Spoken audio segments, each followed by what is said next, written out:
करिके देखेबा तेबे परमात्मा पिता निश्चिंत आम विपद रे सहयोगी हेबे ही हेबे से ग्यारंटी करंती। तेणु कलियुगर अंतिम समय आसिकी पहुंची सारी ऑलरेडी तार अनेक नमूना आपण समाज रे देखिबा को पाउछंती। शास्त्र रे तार किछिटा जिनिस वर्णना करा जायछि जेमति कि देखा हैछि जे जेते बेले गाई विष्टा खाइब अर्ण पुड़िया रे बिक्री हब नारी केश सजेइब एवं कन्या निज मुखरे बर मागिब।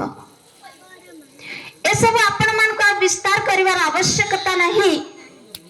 जे गाई विष्टा खाउची जो गाई को हमें गोमाता कहि कि पूजा करि थांती से आज विष्टा खाउची।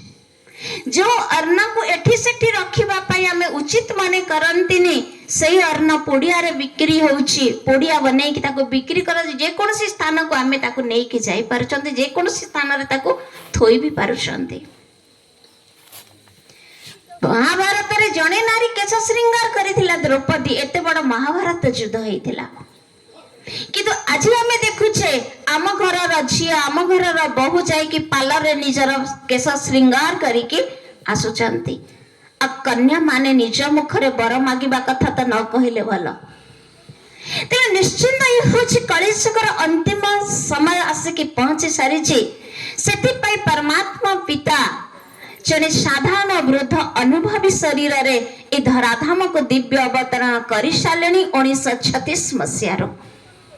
कौन पाई से सृष्टि को दिव्य अवतरण करिसेंती कहीं मानव समाज को सचेतन करबा पाई। हे मानव तुम्हें जागृत हुआ तुमरा आंतरिक शक्ति को जान।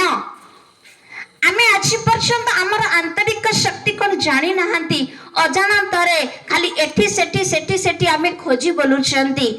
से आंतरिक शक्ति कौन आम भीतर जो आंतरिक ऊर्जा अछि ताकू जागृत करबा पे परमात्मा पिता धराधाम को अवतरण करिसंती।